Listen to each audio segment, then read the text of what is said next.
Okay, so summary for City of Iron.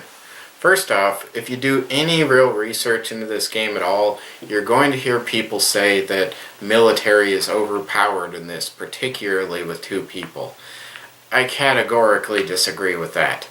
In fact, my wife and I ran a series of games pitting all sorts of strategies against military, and our results were a fairly even breakdown. Sometimes military won, sometimes it didn't. It's a viable strategy to be sure, but I don't think it's categorically better than the other strategy. But that does kind of lead into one of the major problems with this game in my mind, that there's really only two strategies.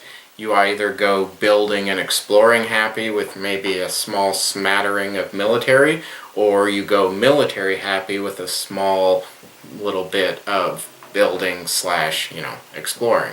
Probably not even exploring, as that requires a lot of resources that you're going to be focusing on taking over towns. Big piles of distance and stuff like that.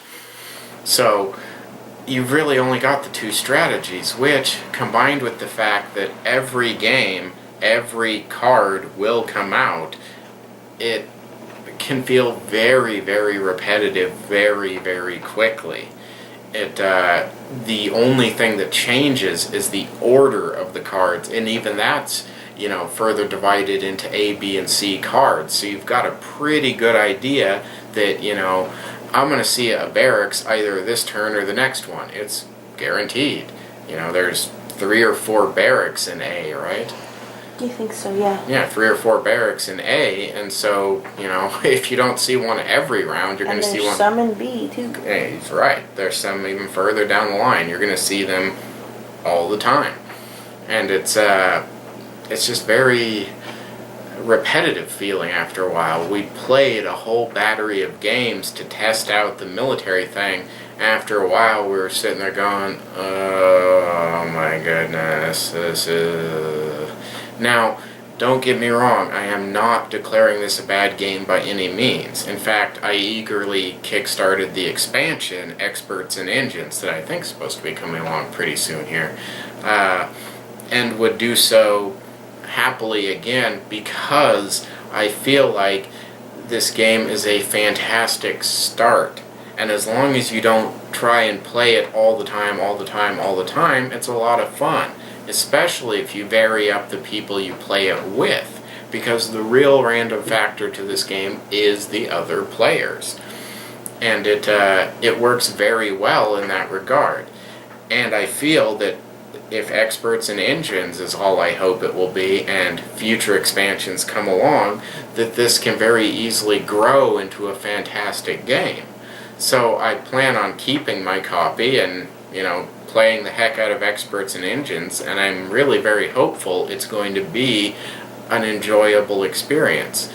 The game, is definitely not bad. It just has some major flaws that I'm hoping are addressed. It's a diamond in the rough, if you will.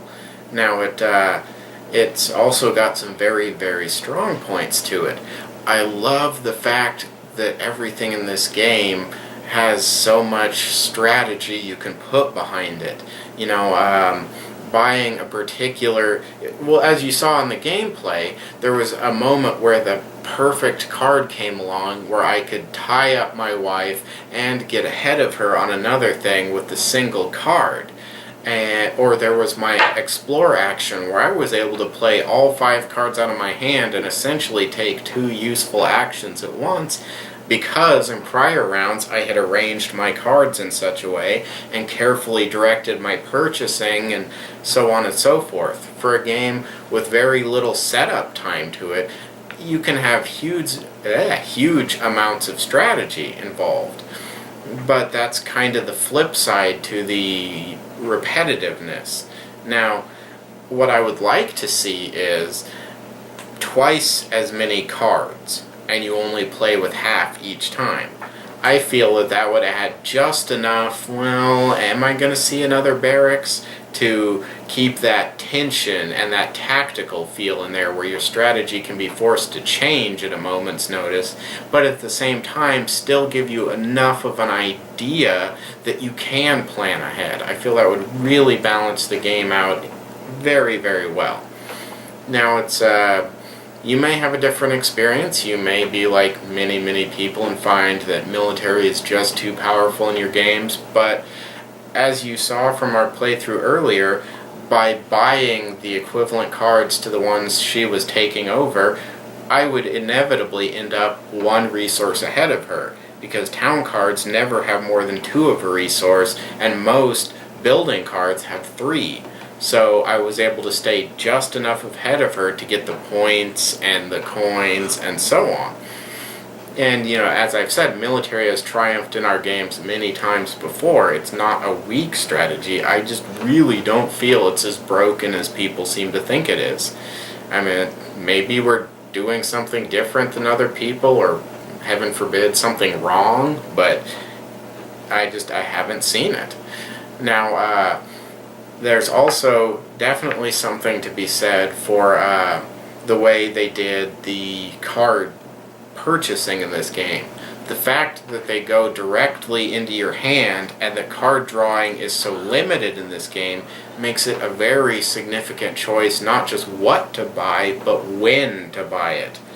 I had my building ship there at the end that I was very torn about buying because I knew I was going to use it for distance, and that is a great one to use for its effect.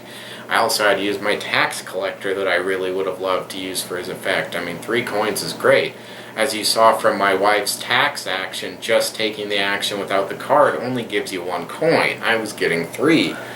So it would have been nice, but I had to make that decision, and I really wanted a desert because I knew she was going to conquer a salt town, and I wanted to stay 1 salt ahead of her, which, on my following turn, I would have been. And that's the kind of brinksmanship that really, permeates this game, especially with 2 people, where you're constantly eyeing each other's resources and going, oh, I can get 1 up on that, no problem. And I know I mentioned it in the beginning, but I love the aesthetic to this game. It is so cool. I mean, just look at these resources. They're ridiculous. Tentacles, bottled demons, mana crystals or magic crystals or whatever they're called. I mean, it's fantastic. Gears. Who doesn't need gears? Everyone needs gears. I know I need gears. And look at this section of the board. I'm sure he could have saved a bit of money on the game's production, cut the board down, and just not had this, but it is so pretty, and I'm so glad that he kept it in.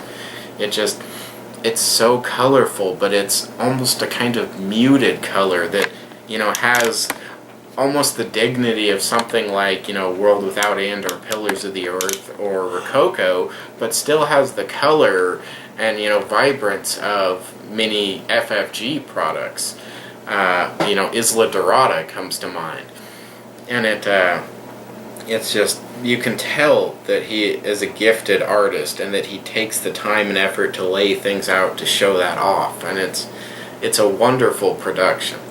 So I would definitely, in a budget terms, play this one before purchasing it, because some people are absolutely going to be turned off by the repetitive nature of it.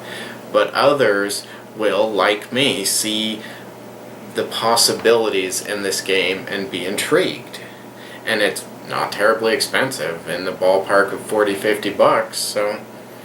But I do have to recommend giving it a play if you can at all before sinking the money on it, because it's still a diamond that's rough. So, I'd say that about wraps us up. In the meantime, get off your computer, mobile device, phone, whatever you got, and go play some games with your friends and or family, or by yourself if that's your kind of thing.